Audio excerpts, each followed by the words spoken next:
This is Story Recapped. Today, I'm going to explain a horror and thriller film called TheSummoned. Spoilers ahead, watch out, and take care. Lynn and Elijah drive to the Stoffen house after receiving an invitation. Elijah jokes about being summoned to therapy, but Lynn clarifies that the Stoffen house is an exclusive mental health program. Elijah ridicules the idea, but Lynn defends that famous people swear by it. Still, he has doubts as he's read that the doctor is strange and his patients are sworn to secrecy. Lynn's song plays on the radio, so Elijah expresses his support for her career. He then spots a car abandoned on the road, so he insists on helping. Despite her protests, Lynn pulls over, letting Elijah check on the car but finds that no one's around. Suddenly, a stranger slams the hood closed. Elijah offers help, but the man remains silent. Instead, he steals Elijah's pendant before running away. Finally, they arrive at the Stoffen house and meet a writer named Joe, who Lynn has worked with before. Joe shares that he was summoned because he's going through his 4th divorce. Elijah shares that he's read Joe's work, but when asked what he does, he shyly reveals that he's a mechanic, though Lynn adds that he's also a great musician. A limo pulls up and Tara, an actress recording her arrival, comes out. When she spots her ex, Joe, her mood sours. Upon entering the house, Elijah notices 3 paintings on the lounge labeled The Pride of Life, The Lust of the Flesh, and The Lust of the Eyes. Joe then asks what he liked about his book, so Elijah recounts how the character made a deal to have the devil fill a boot with gold every day, but the man cut off the boot's sole, so it never gets filled. This made the devil unable to fulfill his end of the bargain, thus saving his soul. Joe declares that he encourages people to make the deal but outsmart the devil. Their host, Dr. Frost, finally arrives and welcomes his guests. He notes that since their births, they're told that their wants and needs are corrupted. While most strive to be good, those who don't are the ones who flourish. Frost tells them to oppose the Bible to unshackle themselves and discover who they really are. Frost then directs them to their rooms, but Elijah insists on staying with Lynn. Frost refuses because he encourages them to process things in solitude. As Frost guides Lynn and Joe to their rooms downstairs, Tara asks why Lynn and Elijah are there. Elijah confesses that they want to get married, but Lynn has doubts. Tara notes that the weekend will be a good test as Joe will surely try to hit on Lynn. Alone in his room, Elijah looks at his engagement ring for Lynn, mulling over their relationship until evening. Finally, he steps out of his room and notices an elevator nearby. He rides the elevator, which leads him to an unfamiliar floor. He hears voices talking from a distance, so he follows them but finds himself outside instead. Elijah hears a scream, so he follows the sound but ends up shifting back and forth between inside the house and out in the woods. He finds himself digging a grave, then looking into a room where he sees Frost reminding someone that they're doomed if they don't fulfill their promise. In his rage, Frost throws his glass, making Elijah flinch as a shard cuts his cheek. This catches Frost's attention, so Elijah hurries back into the elevator and his room.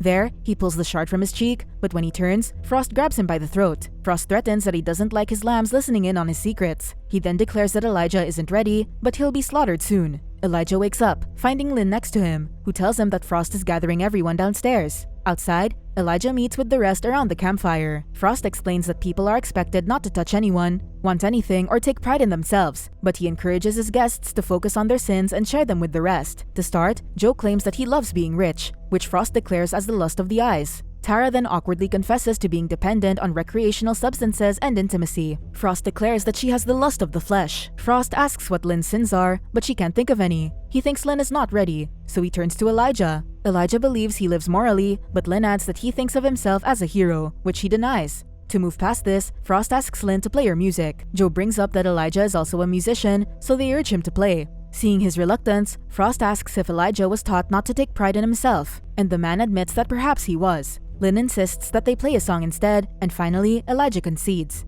The couple sings a duet, and Elijah soon gets into the song, singing on his own while Lynn watches in shock. As he does, the stranger from the road appears and aims a gun at Elijah, but when the song ends, he leaves, unnoticed by the group. The rest compliment Elijah's singing, pushing him to admit that he's great. Tired of their insistence, Elijah ends up saying that the song he wrote was better than Lynn's. This sparks an argument as Lynn offered to put his song on her album, but Elijah thought she only said that because they're dating. Lynn reminds him that they've been together for 2 years, but Elijah argues that she only acknowledges that when it's about him riding on her fame yet avoids the fact when it's about marriage. Pissed, Lynn excuses herself and leaves. Elijah tries to follow her, but Frost advises him to give her time to process. While hanging out on the balcony, Joe asks what Elijah wants. Elijah admits wanting to be a musician, and Joe hints that the only difference between him and Lynn is that her family is wealthy. Joe then offers to buy Elijah's auto shop to support his music career. When he hesitates, Joe adds his card to sweeten the pot. Still, he declines, though he promises to discuss things with Lynn. After Joe leaves, Elijah suddenly collapses. Elijah's dream alternates between him burying a body and him being tied up. Soon, he sees the face of the body he's burying, and it's Lynn. Elijah wakes up inside the house and looks around for Lynn, not noticing that the painting for the Pride of Life has changed. He finds Tara in the hot tub, who tells him that Lynn and Joe went out to buy liquor. Tara checks in on him, and Elijah admits that he's been having strange dreams. She thinks it's anxiety because Lynn is cheating on him, but Elijah insists that she's not. Tara backs down and invites him to join her in the hot tub. Though Elijah eyes her attractive body, he refuses. Outside, he spots the stranger in the woods, so he chases after him. Eventually, the stranger trips, allowing Elijah to catch up. The stranger tells him that he can't stop it, before running away again. Instead of chasing him, Elijah notices an area with grave markers similar to where he was digging in his dreams. Creeped out, Elijah returns to the house and finds Lynn and Joe arriving. He apologizes for what he said last night, but Joe interrupts them. He reveals that he discussed the deal with Lynn, who's on board with it. Suspicious, Elijah starts refusing the offer, but Joe assures him that it's okay since he already has another prospect interested in the deal. As he heads back inside, Elijah finds Frost at the door. The doctor urges him to seize the opportunity lest he lingers in mediocrity. This makes Elijah reconsider, so he tells Joe that he's taking his deal. Glad to hear this, Joe tosses him his car keys. Elijah walks away, unaware that the painting for The Lust of the Eyes has also changed. In his room, Elijah finds Lynn under the covers, so he continues his apology, not realizing that it's Tara on his bed until she speaks. Tara is convinced Joe is sleeping with Lynn, and to prove her point, she asks if Joe already offered him a deal, which is his tactic for people he takes advantage of. Elijah refuses to believe her, so Tara reveals that she has video evidence on her phone. When he refuses to see it, Tara offers her sympathy, but it's only to seduce him. She soon kisses him, and though he resists at first, he gives in and sleeps with Tara. As he does, the last painting, The Lust of the Flesh, changes, completing the 3 sins that have captured him.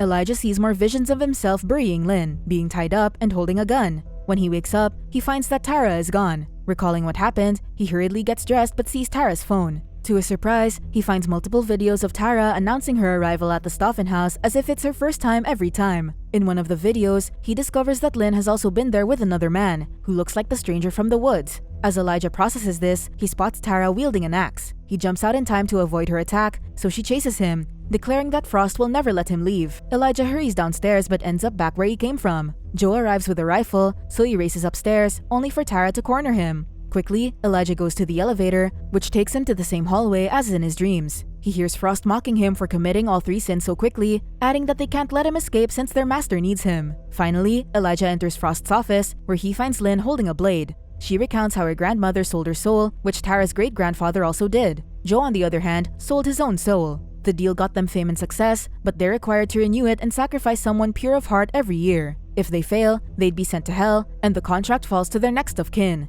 Lynn weeps at the thought of passing down the deal to her children. She admits that she wanted to end the deal with her, but she's scared to go to hell. Suddenly, Joe and Tara arrive and knock Elijah out. As they bring Elijah into the woods, Joe and Tara ridicule Lynn for falling in love with their sacrificial lamb. Waking up, Elijah begs them not to do this, so Joe replies that it's either him or them. Tara rants that they do the same thing every year as Lynn finds someone innocent, and they all push him to commit the 3 sins so he can be sacrificed. When Elijah asks how many they've killed, Lynn admits he's the 17th. Hearing this, Elijah starts screaming for help and tells Lynn that he bought her an engagement ring. This convinces Lynn to have a change of heart and escape with him. The couple runs but ends up on a cliff, where Elijah confronts Lynn about her going to hell, saying that he can't lose her. Guilty, Lynn explains how they all convinced him to sin so they could sacrifice him by midnight. She tells him to hide until then so he can survive, but Elijah wants to save her. Hearing this, Lynn comes up with a way to save her soul. Before she can continue, Tara appears and hacks into Lynn with the axe. Frozen in shock, Elijah recalls his visions of burying Lynn. When Tara is done, he finally snaps out of it and runs.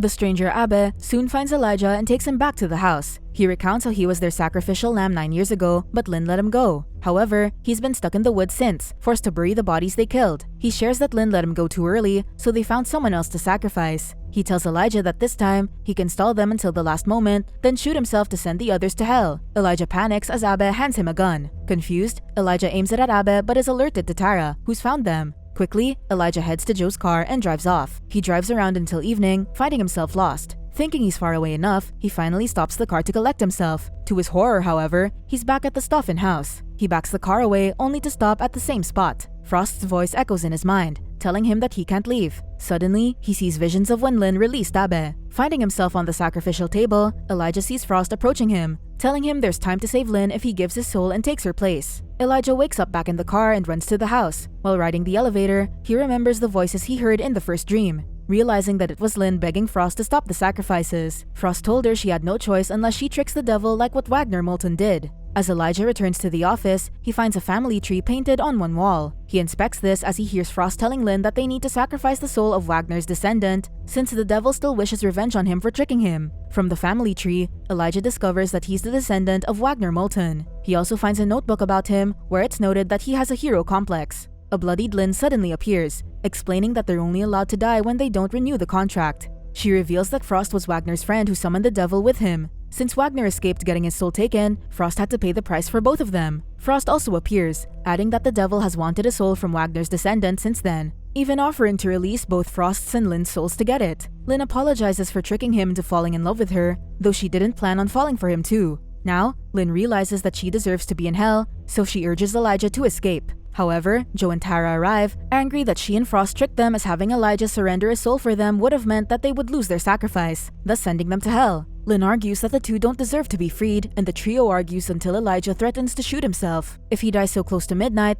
neither party would have a sacrifice, thus they will die with him. Scared, the others allow him to leave, but as Elijah gets in the car, he sees Abby tied up. Still, Elijah drives away. As he does, Frost's voice plays on the radio, telling him that he can either choose to save Lynn's soul or just let Abby take his place. Stopping the car, Elijah removes his jacket to get some air when he notices an envelope on the floor. He reads the contents and finally comes to a decision. While the others prepare Abby for sacrifice, Elijah returns, so he and Lynn hold Tara and Joe at gunpoint. Though they can't die, getting shot will disable them from completing the sacrifice, so the two release Abby upon Elijah's orders. Once Abby is free, Elijah declares that he'll sign the contract for Lynn. Hearing this, Frost arrives and gives him the contract. Before signing, Elijah asks Lynn if she'll marry him when this is over. When she says yes, he jokes that their couples therapy worked. With minutes left before midnight, Elijah takes their blade to put his blood on the contract. Lynn reminds him that she loves him, but Elijah already knows their next lives. While the others are dumbfounded, Elijah aims the gun at them. He accuses them of knowing that he'd never sacrifice himself if they asked, so they played with his hero complex. He knows that it's all a show to trick him into saving not only Lynn and Frost, but all of them. He discovered all these from the papers in Joe's car, which is their script to convince Elijah to sell his soul. With the clock ticking, Elijah asks if Lynn really loved him. She says yes, but he's not convinced, so Elijah runs and Lynn shoots. This, however, is too late as Tara, Joe, and Lynn collapse, having missed their window to offer a sacrifice. Still, Frost lives and threatens to hunt down Elijah's descendants until they drag one into hell. However, Frost suddenly coughs up blood as the devil whispers to him, having decided that this was Frost's last chance. Therefore, he's also taken into hell. When morning comes, Elijah has buried their bodies, leaving the engagement ring for Lynn. Later, Tara's driver pulls up at the Stauffer house, only to find Elijah, who claims that the actress has already left. Elijah asks the driver for a ride, and as they drive away, he mentions that he wrote a new album, finally feeling confident about his skills. Unbeknownst to him, Lynn was able to shoot Abby at the last moment, thus fulfilling her sacrifice. She has now taken Frost's place and soon welcomes a new group into a retreat at the Stauffer house. Subscribe to watch more videos like this. Turn on notifications. And leave a like, it really helps the channel out. Thank you for watching.